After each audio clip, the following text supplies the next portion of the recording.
ګوره هسې کردګار دی رب زما چې صاحب د کل اختیار دی رب زما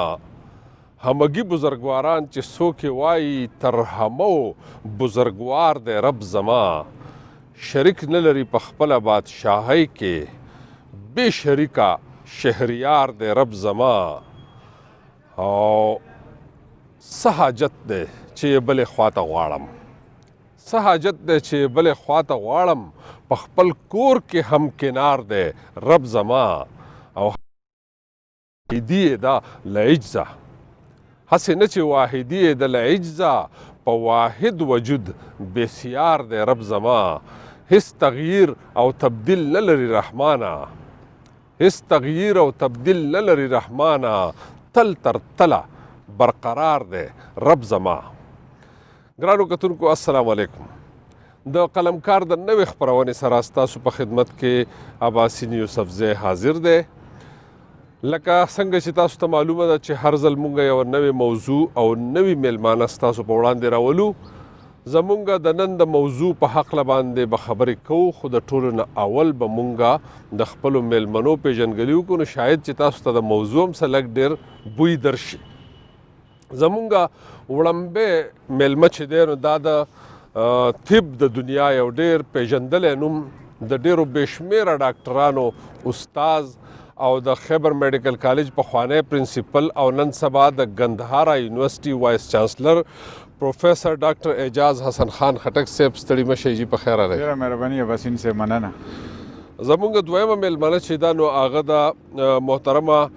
ډاکټر سایرا آفریدي چېرته چې اسوسیټ پروفیسر ده په ګندهارا یونیورسټي کې او د کوالټي انهانسمنټ سیل ذمواریانې هم په اوږو اغستې دي نو زمونږ د دې میلمنو سره به مونږ خبرې کوو خو زمونږ د نننۍ موضوع په هکله لنډ شانتې تمهید تړمه موضوع خوشحال بابا وایي چې د وطن مینه ای جانا را پیدا د له ایمانه د وطن مینه ای جانا را پیدا د له ایمانه نه د بل د یار شکرې نه د خپل د یار ګورګورې وطن د وطن ذمواریانې د وطن سره مینه د وطن مقام مونږ له څه کول پکار دي د وطن نه څه توقع ساتل پکار دي د وطن په حقله به خبرې اترې کوو خو د دې نه وړاندې چې مونږ د وطن په حقله خبرې اترې پیل کو خپله پرانسته کوو د یو نظم نه او دا نظم چې دی دا د محمد دین مقید نظم دی محمد دین مقید هغه شاعر دی کوم چې وایي چې ګیله مې ځکه وکړه دی وایي چې ای زما د وطن ځمکې ای زما د وطن ځمکې زه په تا یم زیږېدلی حقیقت کې زما مور یې زه په تا یم نازولی زه په تا یم لوی شوی زه په تا یم زوړ شوی زه په تا یم پټ شوی زه په تا یم موړ شوی چې له تا نه بې پروا یم د تا ازار وهلی ای زما د وطن ځمکې زه په تا یم زیږېدلی زه د تا په لمن ګرځم کله پورته کله ښکته ما راویښ کې بې تکلیفه ما اوده کړې بې منته رنګارنګ میوې دې راوړې ما دپاره بالعزته ما غله تا نه اخیستې په اوبو دې یم پایېدلی ای زما د وطن ځمکې زه په تا یم زیږېدلی ما دپاره رنګارنګ دې ښه ګلونه پیدا کړي ما دپاره په سبزۍ کې د رنګونه پیدا کړي ښې خوږې سړې چینې دې هم نهرونه پیدا کړي په اوبو دې لمبولی په جامو دې پټ ساتلی ای زما د وطن ځمکې زه په تا یم زیږېدلی ای زما غیرتي مورې کاش کې تا باندې قربان وې لکه ته یې مهربانه داسې زه هم مهربان وې زه به هله وفادار وی چې همیش د نگهبان وی پس له مرګه به دې هم وی زه په قدر کې ساتلی ای زما د وطن ځمکې زه په تا یم زیږېدلی پس له مرګه به مې بیا هم ستا په غېږه کې مزي وي د رحمت تا و ما ته فرښتې وي د سزا په ځای به ما ته تا راکړې د لاسي وي چې بخشش راته د تا وي خدای به هم وی زه بخلی ای زما د وطن ځمکې زه په تا یم زیږېدلی دا محمد دین مقید صاحب په دې نظم کې د وطن سره د عقیدت او د مینې اظهار دی بل حقیقت پسندي پکې دا ده چې د وطن د ورکړه چې د هغې ذکر یې کړی دی او بیا وایي چې ما څه کړي دي او زه څه کوم او وطن څه کوي نو راځي چې د پروفیسر ډاکټر اعجاز حسن خان خټک صاحب نه پوښتنه وکړو. سر تاسو اول خو راته دا ووایه چې د وطن او د انسان د یو بل سره رشته څه ده، تعلق څه دی؟ یعنې انسان چې دی هغه په ځان باندې په ځان میني، په خپل کور میني، په خپل چاپېرچل میني، په خپلو بچو میني، او بیا چې ورو ورو فراخه کېږي دا سلسله نو تر وطنه رسي. نو د وطن سره د مینې او د وطن سره د تعلق دا رشته راته بیان کړئ. باسل صاحب تاسو زه په دې خوشحاله یم چې یو داسې ټاپک باندې ماته دا موقع راکړه چې کوم نه صرف زما بلکې د ټولو پښتنو یو ډېر د خوښې دغه دی ټاپک دی. د وطن کانسیپټ د وخت سره بدلیږي. لکه پښتانه خپل کلي ته هم وطن وایي، خو په براډر کانسیپټ کې پاکستان زموږ وطن دی، مونږ پې مین یو او مونږ دلته نازولي یو. زه چې کله هم بهر دنیا ته لاړ شم هلته کې ګو چې زه په براډر امت مسلمه یا انسانیت باندې ایمان او یقین لرم، خو بیا هم مونږ پاکستانیان یو. کله چې واپس د پاکستان په خاوره باندې جهاز نه کوز شم نو ما ته داسې ولګي چې د مور غېږې ته رالم. د یو پښتو یو ټپه ده، جانان مې بل وطن ته درومي، ورته پیزوان د مارګلې په کنډو دمه. او زمونږ د علاقې لکه څنګه چې ما چې پښتانه خپل کلي ته علاقې ته وطن وایي، چې په هر چا خپل وطن کشمیر دی، په ما کشمیر دی د لاواغر ګړنګونه، دلته خیبر دی زمونږ علاقې کې لاواغر. زمونږ د باجوړ یو ملګری دی چې اکثر کلي ته ځي، نو ډاکټر صاحب ما ته وایي زه وطن ته ځم. خو اباسین صاحب کله چې د وطن دفاع د عقیدې د دفاع سره متصادم شي نو بیا علامه صاحب دلته وایي ان تازہ خداؤں میں بڑا سب سے وطن ہے، ان تازہ خداؤں میں بڑا سب سے وطن ہے، جو پیرہن اس کا ہے وہ مذہب کا کفن ہے. نو د وطن مینا زموږ د جغرافیایي حدود سره خو ډېره لکه پښتنو یا د هر پاکستاني ډېره زیاته ده او پکار هم ده. او بیا طارق بن زیاد چې کله هلته اندلس کې کشتۍ وسوځولې نو علامه اقبال رحمت الله علیه دا ډېر ښکلې طریقې سره بیان کړی دی. وایي چې طارق جو بر کناره اندلس سفینه سوخت. طارق بن زیاد چې کله خپلې کشتۍ وسوځولې گفتن کار تو به روای خیرت خطاست. ملګرو ورته وایي چې په عقل دی دا څه کار وکړو، غلط کار دی وکړو. دوریم از سواد وطن باز چو رسید، د وطن نه ډېر لرې یو څنګه به رسو، کار خیرت بروی شریعت کجا رواست. دا کار چې کم تا وکړو دا په عقل او شریعت دواړو کې روا نه دی. نو داسې جواب ورکړو گفتن وی به دست و خیش به شمشیر برد گفت، په خپله توره باندې لاس کېښو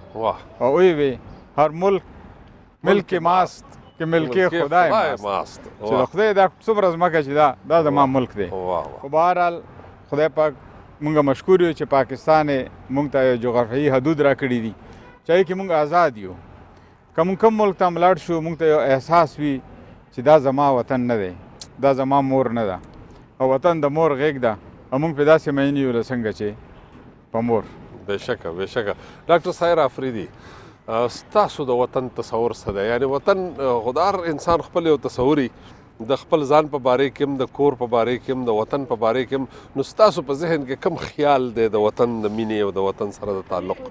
اول خدا وګوري چې څنګه د پاکستان مونږ ته میلاو شو، ایگزسټنس د دې څنګه وشو اسلام په نوم باندې، او څونه د خدای تعالی څونه غټه زموږ دپاره یو نعمت دی چې مونږ ایزیلی فریلی انډیپینډنټلی دې کې ګرځېدی شو، او د هغه سوچ کولی شي چې چا د دې خوند اغستی. بالکل. نو شکر الحمدلله مونږ ته خو ډېر ښکلی وطن میلاو دی، بس د دې قدر کول پکار دی، او خپل چې څه هغه دي انپوټ هغه مونږ څه ورکولی شو خپل دې وطن دپاره. بېشکه بېشکه. being a female or being a member of a society, being a doctor جی زه last 15 years نه زه د اکیډمیکس سره ریلیټډ میډیکل ایجوکیشن سره ریلیټډ. نو موږ څنګه خپل کار کولی شو او څنګه کنټریبیوشن کولی شو بیټرمنټ دپاره د وطن دپاره. نو دا خو ډېر غټ نعمت دی موږ دپاره. شکر الحمدلله. جی او تاسو وګورئ څونه ښکلی دی کې هر موسم دی کې شته هر شی ګل هر پل میوې چې تاسو نوم والی او خدای تعالی مونږ ته دی کې او راکړي په دې وطن کې چې په هر ځای کې ناست نو 3-4 غنټې پس یخ ځای ته رسیدې شي په ګرمۍ بالکل جی کې او په بالکل یخنۍ کې خوند اغشته شي د هر موسم خوند اغشته شي بهشکه دا خو ډیر الله ډیر احسان دی مونږ باندې بل دا چې ټوله دنیا چې دا هغه مصنوعي اوبه ځان لا تیارې او مصنوعي سيزونه تیارې سبزيان او ارګانیک د پاره سوچونه کوي او زموږ په وطن کې هغه هر سمون ته قدرتي پلاس راځي تاسو بیوټي وګورئ سونه قدرتي بیوټي ده د پاکستان کې زموږ وطن کې تاسو ډېر ښکلې خبره وکړه چې دې وطن ته خدای پاک 4 موسمونه دا ډېرو کومو ملکونو کې دی ښه خلک مهنتي خلک خوشحال بابا چې کله په رنتمبور کې قید شو نو هغه ووایي چې ګذر په خیر آباد وکړې نسیمه یا د ګش وشي د سری د سیند په سیمه په باروار زما سلام ورته عرضه کړه ورسره زما د لوري سو تسلیمه اباسین ورته ناره وکړه په زوره اباسین صاحب مونږه د الله پاک شکر ادا کوو چې ستاسو غوندې یو وګړی د پښتو ژبې کې موجود دی او د هغې شان او آن چې دی هغه زیاتوي زه خو چې ستاسو تپوس را څوک وکړي نو زه ورته وایم چې پښتو یو ټپه ده که اباسین راغلی نه وی په ګنګه خړو کې به چا موندل ټیکونه نو تاسو کې خو ماته د خپلو مشرانو عکس ښکاري او پښتو میراته نه ده نو خوشحال بابا وایي چې اباسین ورته ناره وکړه په زوره او لنډۍ ته وینا ووایه حلیمه یعنې د اباسین ګریټنس هغوی اکسپټ کړی دی چې هغه ته به په نوره ناره په زوره کوي خو لنډۍ ته به لکه حلیمه وایي چې دا تیز بهیږي شورم ډېر کوي کندې بیا مې چېرته ستاسو جام نصیب شي په ګنګا جمنا به نه یم تر قدیمه همدغسې احمدشاه ابدالي بابا چې کله د دلی تخت باندې قابض شو خو بیا یې دا ووایي د دلی تخت هېرومه چې رایاد شي د پښتونخوا د غرونو زما د خپلې پښتونخوا د غرو سرونه لوړ سرونه او بیا احمد فراز هم د پاکستان او د دې سیمې دغه شاعرو هغه وایي چې روم کا حسن بہت دامن دل کھینچتا ہے روم کا حسن بہت دامن دل کھینچتا ہے اے میرے شہر پشاور تیری یاد آئی بہت زما تر ستاسو استاد پروفیسر پریشان خټک صاحب میکسیکو کې دا دوه اشعار لیکلي تاسو ته وایم ارشاد خو د سپین غر په خوا کې ناستې ناخبره ښکلې خو د سپین غر په خوا کې ناستې ناخبره ښکلې دستا د تورو سترګو خیال زما لمن نه پرېږدي او د مکسیکو د ښکلي ښار په خماري فضا کې زما خیالونه بغاوت ته خپل وطن نه پرېږدي ډېر ښه ډېر ښه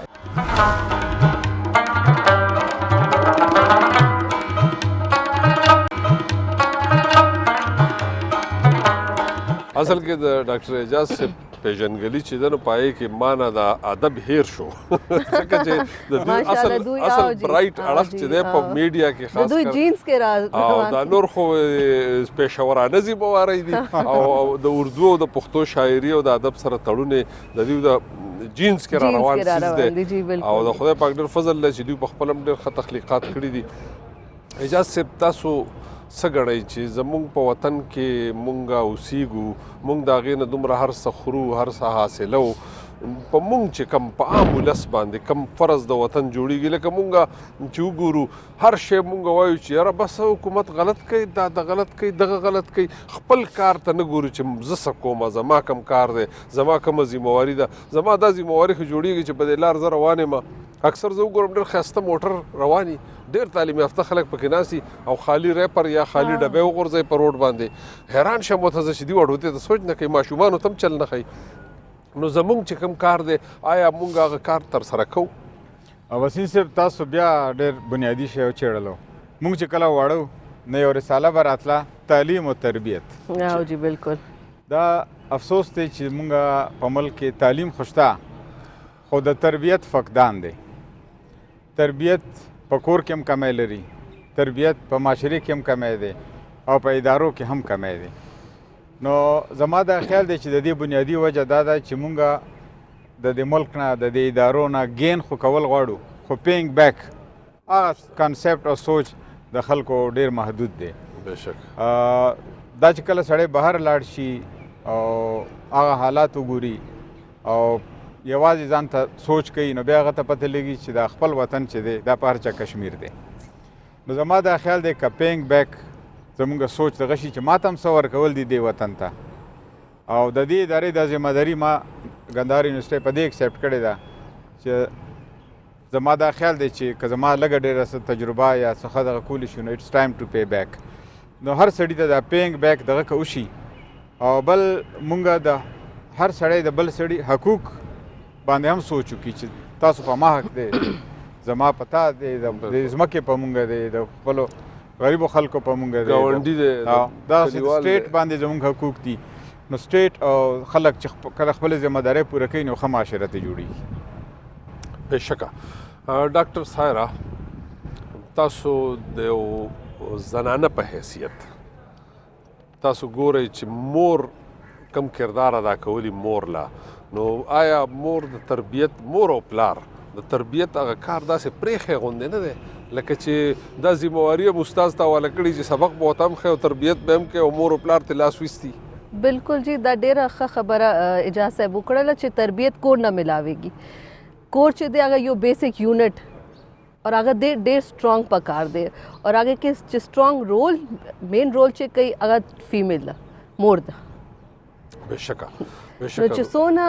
سټرانګ مور وي څونه انډیپینډنټ څونه ښه تھنکینګ پازیټیو تھنکینګ اور نالج والا وي عمره ښه به تاسو کور نه هغه نرچر کوي به خپل فیوچر جنریشن کې ده او بیا دا ځي بهر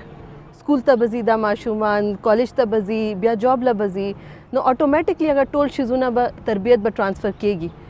ورسره به نالج راځي هغه کې اور کور نه به تربیت چې سم مور ورکړی هغه که وګورئ نو 90% چې دی کې کنټریبیوشن د فیمیلز دی ځکه چې پلار خو به غریب لاړ شي ان کولو دپاره آفس ته هغه به چېرته شپې راځي سهار به وځي او شپې به راځي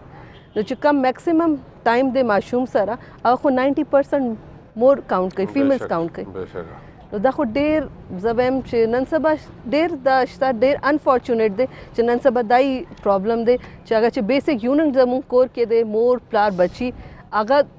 دونه سټرانګ بانډ نه دی چې څونه پکار دی خو به داسې و چې د زامنو تربیت خو به هم کېدو خو به بار په حجره کې او په جومات کې او په جرګه کې کېدو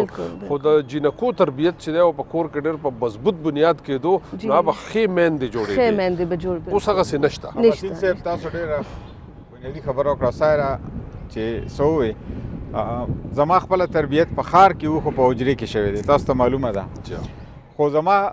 کردار سازی کې زما د مور ډېر لوی لاس دی بالکل پازیټیو تھینکینګ نو زما مور چې وفات شوه نو د هغې په قبر ما خپل اشعار ولیکل د هغې خپو سایډ ته ما یو شعر لیکلی دی چې ستا د قدم لاندې جنت دی زما بالکل ستا د قدم لاندې جنت دی زما ستا په دعا قد او قامت دی زما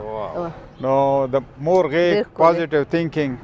دا ما خیال دی چې ډېره بنیادي خبره ده چې دا د انسان تربیت کې دغه شخصیت جوړولو کې بنیادي کردار لري او دا زموږ معاشره ما په خیال کې نن سبا ډېر انفارچونیټ خبره ده چې نن سبا هغه سټرانګ بانډینګ نشته. ډاکټر اجاز صاحب زما خیال دی چې تعلیم یافته خلک چې دي نو دوی پوه خلک وي خو زموږ دا وطن چې دی نو د دې کې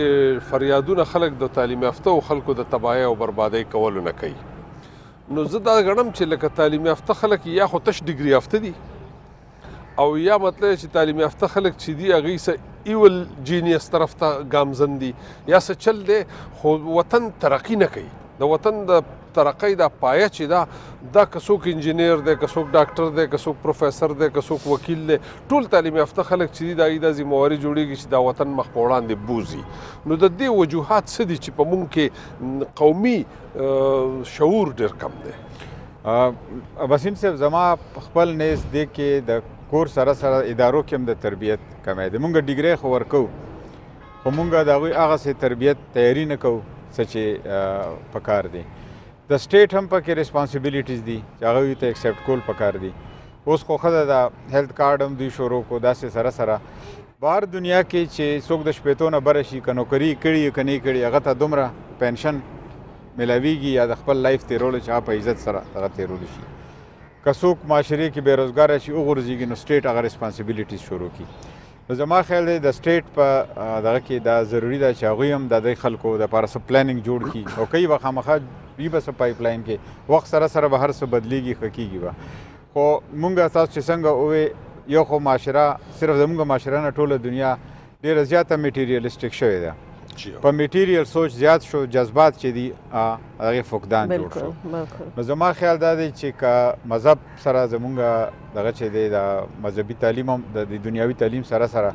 خلک حاصلول شروع کړي اوس زه چې پخوا ګورم جوماتونو کې به خلک کم وو خو د خلکو تربیت دغه اوس جوماتونو کې خلک خو شته خو هغه تربیت ته هغوی نه کېږي نو زما خیال دی چې دا ریلیجس کم چې زموږ فنډامنټلز دي بنیادي دغه دي د په سکولونو کې هغه هم ورته ښوول کېږي د بنیادي دغه مطلب دا نه دی چې سړی د ایکسټریمیست شي بنیادي مطلب بنیادي عقاید چې زمونږ کم دي چې په هغې سړی پوه شي نو د بل سړي حقوق به هم خیال ساتي د معاشرې د حقوقو به هم خیال ساتي هغه کې به دننه بهتري راځي بل د خلکو د پخوا خلکو به په الله توکل و خپل کار به پوره کولو په الله به توکل کولو اوس دا دی چې نه مونږ کار کوو نه توکل نو دا ټولې مسلې چې دي دا راغونډې شوي دي نو زموږ د معاشرې زبوهاري ورته وایي یا دا مخ په ښکته تګ چې دی دا وجوهات خو ماته دا یو څو غټ غټ ښکاري او زه ویل غواړم دلته ډاکټر عباسین صاحب چې زه وایم چې د څنګه چې اجاز صاحب وویل چې مذهب سره که تاسو خپل لږ غونته هارډ ورک ټیک شو او انټیګریټي اونیسټي دې سره ایز ان انډیویژوال تاسو خپل کار وکړئ که نه نو ډېر حد پورې تاسو خپل پازیټیو کنټریبیوشن کولی شئ وطن دپاره زما یو ابزرویشن دی جی زه داسې ګڼم چې مونږ دا مذهب چې دی نو دا مونږ صرف د مونځ روژې زکات او حج پورې محدود کړی دی او معاملات چې کوم دي هغې کې مونږ مذهب ته نه ځو ډېر خلک به یې ښه داسې ښکاري چې پاک ساک او ډېر مذهبي او منځونه هم ډېر کوي خو هغوی سود کوي ښه ډاډه پروا نه کوي هغوی بې واده کېږي هغوی مطلب چې ډېر داسې خبرې دي چې هغه د مذهب خلاف دي او هغوی ښه ډاډه کوي نو د دې وجې نه مونږ په مذهب باندې داسې مذهب مونږ محدود کړی غوندې دی تاسو بالکل ښه ځینې مذهب د ځینې په هغه باندې خو مونږ فوراً دغه وکړو چې فلانی مونځ نه کوي روژه وخوړه خو معاملات چې دي په معاملاتو هېڅوک نه سړی په ځان توجه کوي نه د معاشرې کې بل زما دا خیال دی د پښتنو د جرګه سیسټم چې دی دا ډېر ښکلی سیسټم و اوس دا په دغه کې وګورئ مونږ به کتل چې پښتون کره به چې دشمن پناه واخېسته هغه ته به امن و جومات کې تورسرو ته به امن و حجرو ته به امن و بالکل نو اوس اویلیوز دومره زموږ دغه شو چې دا ځایونه چې کم د امن ځایونه هلته کې زیات نه زیات بدامني جوړیږي نو انشاءالله ستاسو غوندې پوهه خلک چې داسې پروګرامونه بار بار کوي معاشرې کې به خلک په سوچ مجبورول دي ستاسو د پروګرام باندې زه خوشحاله په دې شم چې دا خلکو کې دننه یو شعور او سوچ پیدا کوي چې یاره دا مونږ چې څه کوو مونږ ته سوچ پکار دی دا څه ښه دي او څه بد ګرانو کتونکو زمونږ خبرې روانې دي خبرې به کوو خو زمونږ یوه لړۍ ده په هغې کې مونږ د یو کتاب پیژنګلي ستاسو سره کوو نو نن ما سره یو کتاب موجود دی د دې کتاب نوم دی د پښتنو کنها زنها یعنی د پښتنو د تاریخ نښې نښانې او د هغې بنیادونه دا لیکلی دی محمد جمیل شموزی صاحب په اردو کې لیکلی دی او ډاکټر علي خیل دریاب دا په پښتو کې ژباړلی دی دا کتاب تاسو کتلی شئ په دې کې دننه ډېرې ښکلې قصې دي د تاریخ د هغه دورونو چې کم دورونو نه مونږ نه یو خبر او تر اوسه پورې ډېرو څېړنکارانو په دې لیک نه دی کړی لکه زه تاسو ته د دې نه چېرته یوه ټوټه راښکاره کومه چې زه واوروم تاسو ته چې هغې کې ښاغلی څه وایي پښتانه اوس هم د اور د تقدس خیال ساتي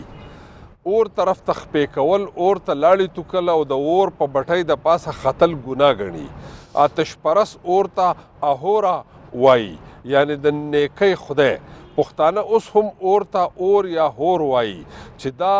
اهورا نه وته ټکی ښکاري او مطلب دا دی د نیکۍ خدای آتش پرست خپلو مذهبي پیشواګانو ته میګان وایي او پښتانه هم خپلو مذهبي پیشواګانو ته میاګان وایي د پښتنو په عوامي مثالونو کې د اور د تقدس ډېرې اشارې په لاس راځي نو کتاب به یقینا چې ستاسو خوښ شي د پښتنو کنها زنها محمد جمیل شموزی لیکلی کتاب دی عباسین صاحب تاسو د اور خبره وکړه جی نو موږ خټکو په یو کیسه مشهوره ده چې په جمع کې یو خټک اور ته ناست و نو زړه نه دا ووتل چې یاره خدای پاکه مه مې په دې دنیا بې اوره که مه په هغې دنیا بیا وروسته سوچ وکړو چې دا مې څه دا خو یو دوه کسان ناستو دوستانو داسې سادهګان انپړ نو یو کس بل ته وایي چې یاره که خدای به نه غلطوي نو ادې به دې په هغه جان کې اوس اور ته ناست دی ښه جي د محمدین مقید صاحب یو بل د وطن په حقله یو نظم دی وړوکی زما دپاره د تا خاوره د درمان وطنه وطنه ګران وطنه ته یې عزت ته یې زما دارالامان وطنه وطنه ګران وطنه ستا خوشحالي وطنه خپله خوشحالي د زمونږ ستا ترقي چې ده دا خپله ترقي د زمونږ ستا وداني چې ده دا خپله وداني د زمونږ ته ګلستان یې زمونږ مونږ د بلبلان وطنه وطنه ګران وطنه ته ګلستان یې زمونږ ستا به حفاظت کوو مونږ دا حفاظت به د په مینه محبت کوو مونږ په هر میدان کې به همت کوو جرأت کوو مونږ نه رستو کیږو مخ په وړاندې یو روان وطنه وطنه ګران وطنه ګرانه وطنه ستا بقا کې د بقا زمونږه د ستا عزت د ستا حیا عزت حیا زمونږه په هر یو وخت کې به ته وګورې وفا زمونږه ته زمونږ شمه مونږ د ستا یو پتنګان وطنه وطنه ګران وطنه وطن ستا ناموس د پاره قرباني بخایم د محمد بن قاسم غوندې ځواني بخایم که مسلمان یم کارنامه د غزنوي بخایم په یو طرف دې نه پرېږدم دښمنان وطنه وطنه ګران وطنه د ستا په خاوره مې قسم تا به ساتم وطنه زه په میدان د تورې ساز به غږوم وطنه په حیدري اواز دښمن به زغلوم وطنه قطرې قطرې به کړم په تورې دښمنان وطنه وطنه ګران وطنه وطنه ستا به دښمنان زیر و زبر کړم یو ځل بیا ورته یاد د سومنات به زیر و زر کړم یو ځل حال د کشمیر د مظلومانو به بهتر کړم یو ځل عذاب نه خلاص به کړم خپل وروڼه کشمیریان وطنه وطنه ګران وطنه ټولې دنیا ته به د خپلې تورې شرنګ وښایم که مسلمان یم خپل وطن باندې به ننګ وښایم نه به خلاصیږي دښمنان که ورته جنګ وښایم زه مقید د ستا په مینه یم ځوان وطنه وطنه ګران وطنه ډېر ښه دي ډېر ښه ډېر ښه یقینا چې نظم به ستاسو خوښ شوی په دې نظم کې دوه خبرې موږ له مخې لرالې سر جی یوه خبره خو دا ده چې د کشمیر او دویمه خبره دا ده چې پخوا به خلکو په توره وطن ساتو او اوس د نننو ځوانانو ته به ویل غواړي چې په ټیکنالوژي به ساتل غواړي نو په دې سره خبرې نو ټیکنالوژي خو هم د تورې بل دغه دی یو اړخ دی یو رنګ دی تاسو که وګورئ پاکستاني ځوانان چې چېرته هم لاړ شي نو هلته هغوی لوی لوی کارنامې کوي بهر دنیا کې نو په خپل وطن کې ولې نشي کولی زما خیال دا دی چې زه چې ګورم د ډاکټر عبدالقدیر خان صاحب هغه وایي چې ما سوچ وکړو په 71 کې کله چې دا واقعات وشو د ډاکا فال چې زما سره کم ټیکنالوژي د ما باندې خپل ملک حق دی راغی دلته او پاکستان یو ګوګو د ایمان په زور موږ مخکې هم ناقابل تسخیر وو خو ټیکنالوژي هم ورسره شامله شوه نو زما خیال دا دی چې موږ ادارو ته استادانو ته هم د طالب علمانو ته دا کوشش پکار دی چې څومره میکسیمم ټیکنالوژي ډیولپمنټ کوو په خپل ریسورسز کې په خپلو وسایلو کې او نو دا زما خیال دی چې موږ باندې حق دی د وطن ضرورت هم دی لکه زه خو ډېر خوشحاله شوم د JF 17 تھنډر پاکستان چې کوم جهاز جوړ کړی دی لکه دا د دنیا د هر لوی جهاز مقابله کولی شي نو دا د خپلو خلکو کړی دی څه بهر نه څوک ټیک ته بهر نه مدد دغه وشي خو علم خو تحصیل کې خو کم د هغې ایکچوال هینډ آن دغه چې دی خو تاسو خپل زموږ خلک کوي نو ټیکنالوژي وخت دی ټیکنالوژي به حاصلو او ټیکنالوژي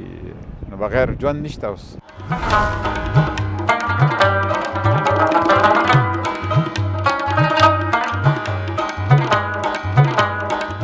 ډاکټر صاحره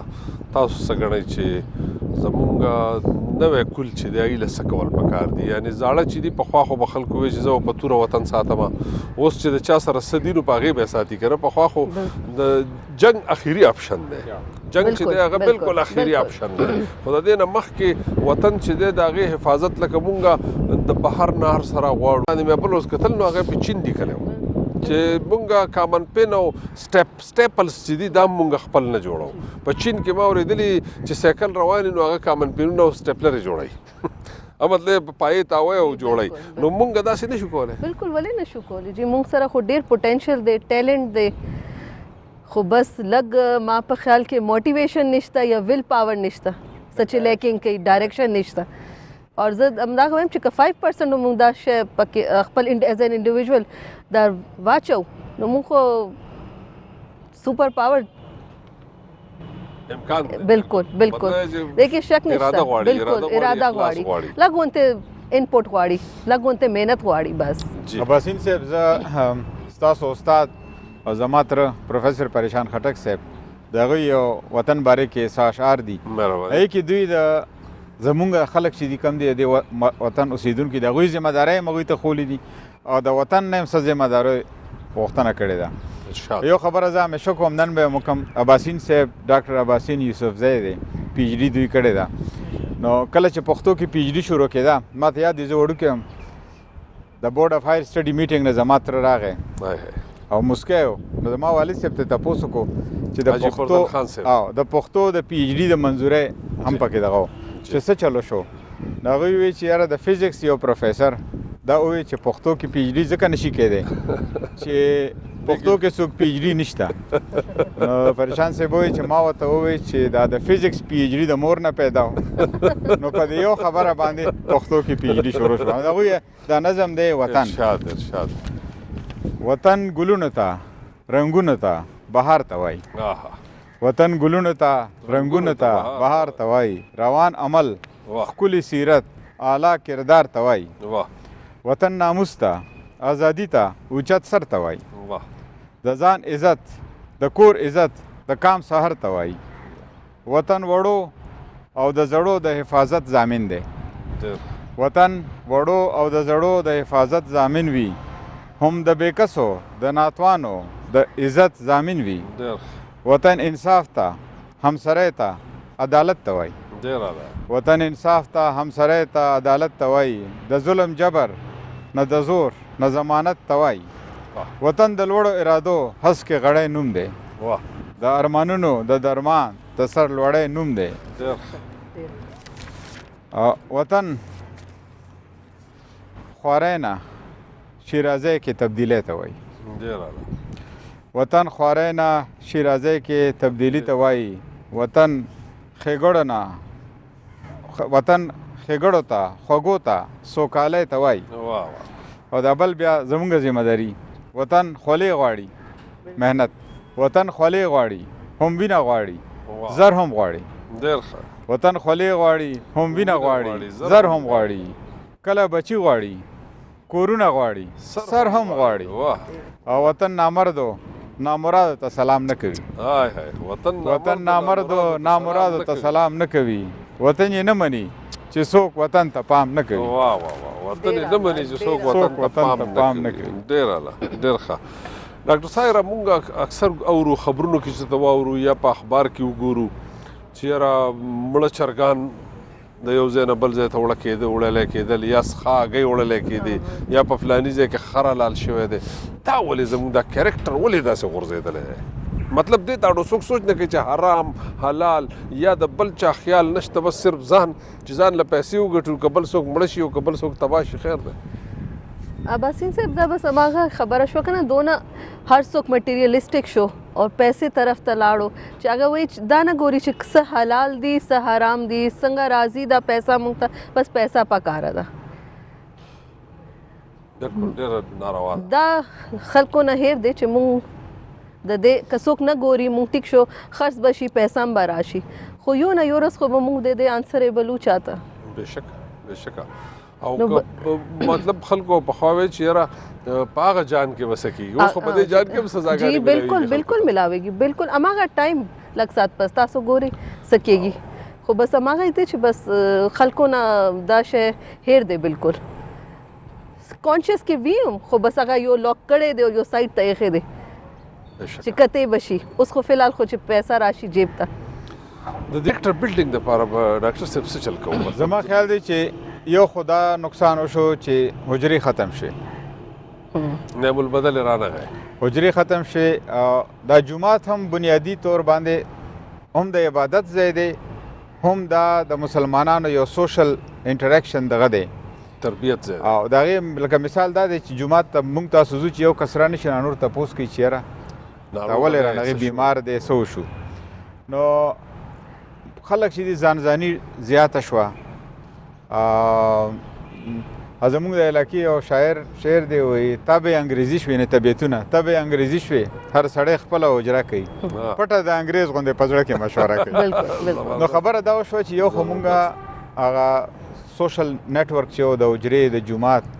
هغه کانسپټ پاتې نه شو. او بل که تاسو ګورئ په یو کور کې په روټۍ باندې کسان ناست نو هر یو په بچیم په انټرنیټ کې لګوي، یو پلار هم او مور هم یو بل سره. زما خیال دی چې زړه بړاس به چې خلکو ویستو خبرې به کېدې، انفارمیشن به ایکسچینج کېدل، هغه اوس کمزوري شو. مونږ هغه ټیکنالوژي چې دی هغه پوزټیو نه هغه بالکل نیگیټیو زیات. نو دا شیونو باندې موږ ته سوچ پکار دی چې حجره، جومات، ادارې، معاشره دې ټولو ته خپل ذمہ دارۍ مسؤل پکار دی. زما خیال دی چې موږ یا پوټنشل شته ان شاء الله چې موږ سوچ وکړو.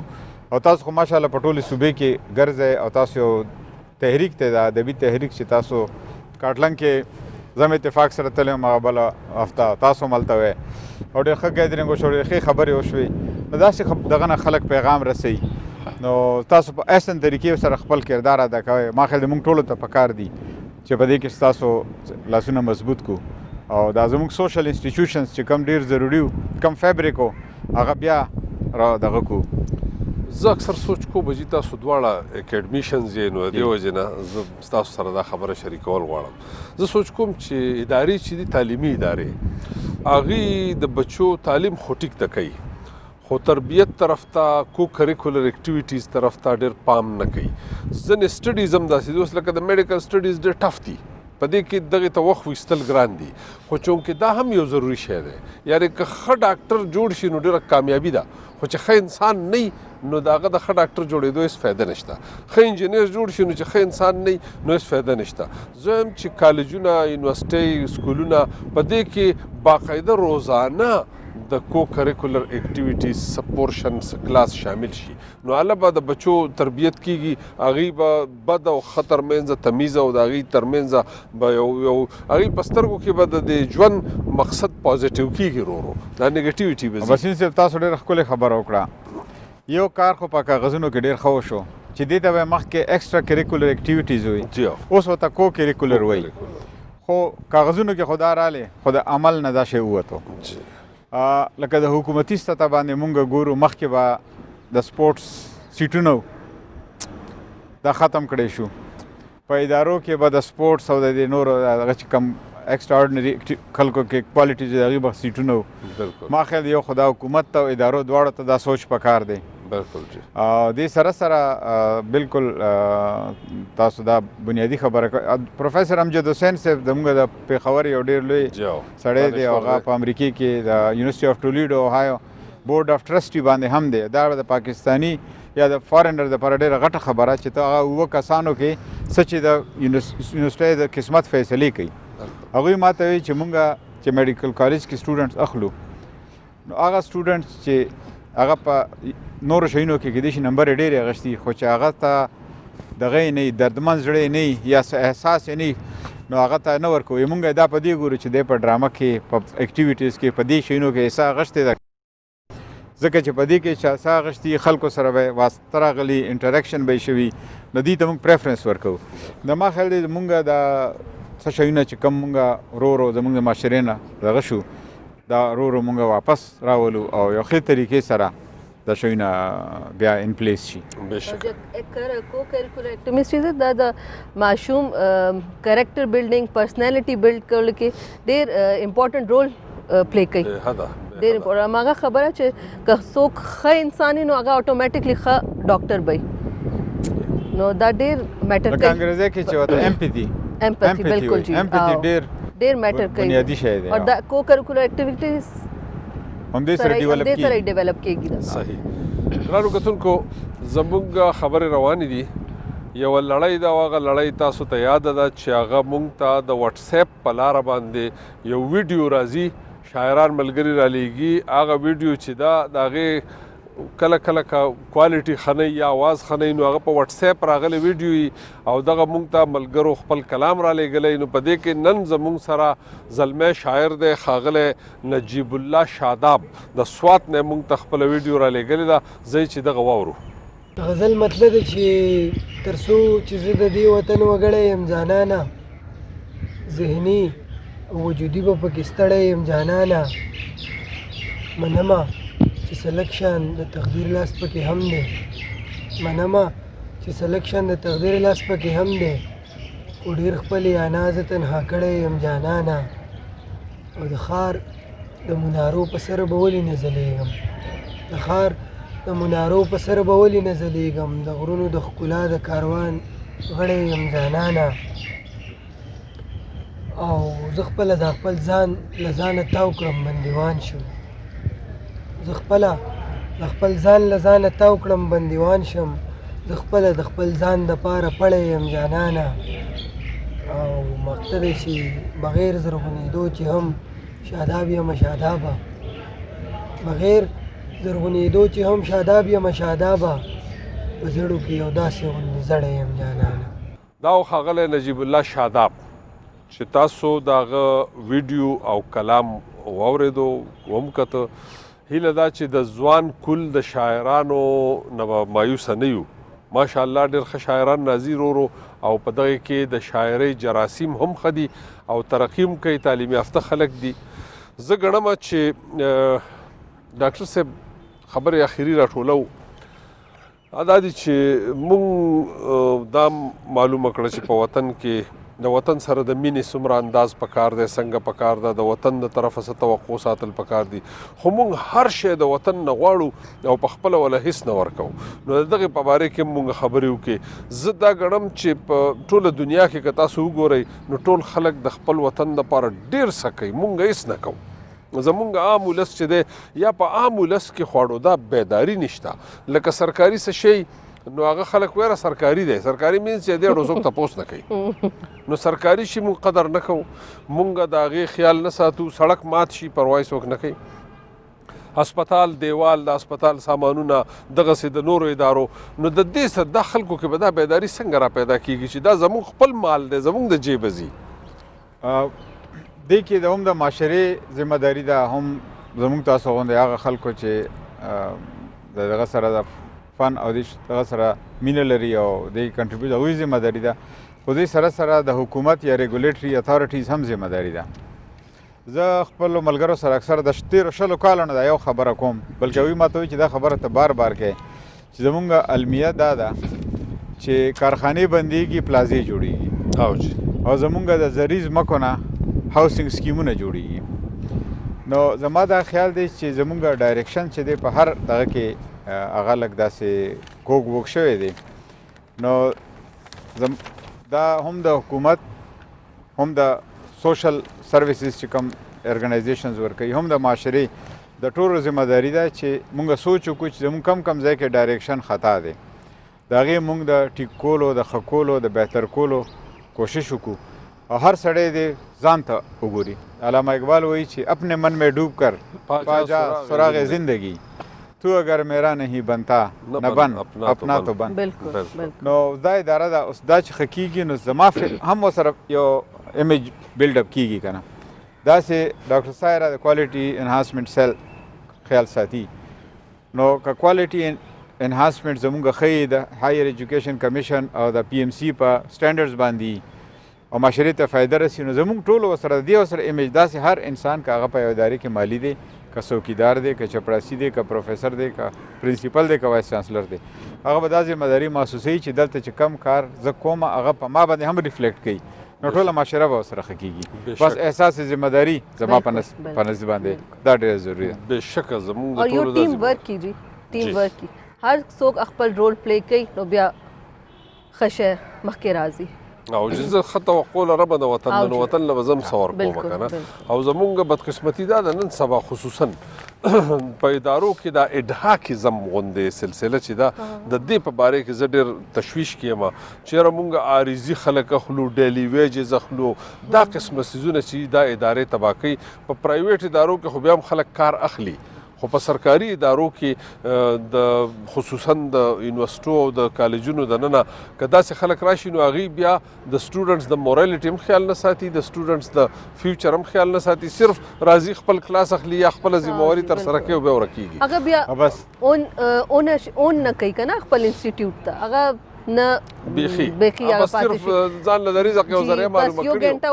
وشو اور بس چلو جی بالکل لاړ شو. عباسي صاحب تاسو بیا لکه همیشه تاسو هغه نازک تارونه چیړئ او دا ډېر ضروري دي چې دا وچېړلی شي. زه دا نه چې زه خپل تعریف کوم خاص یو خپل ژوند کې چې ما ځان ته څه دغه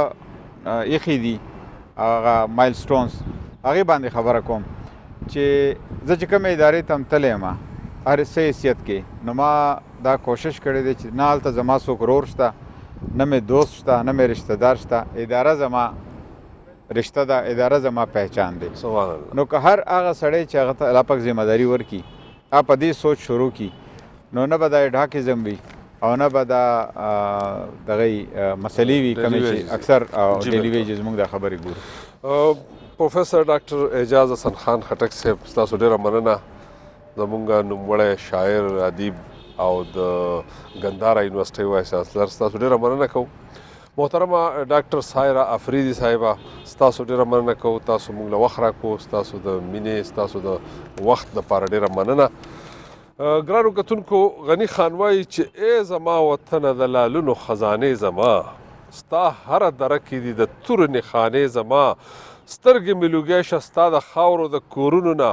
عقل مې یېرې شه ستا دپاره د فکرونو نه زار شمه قربان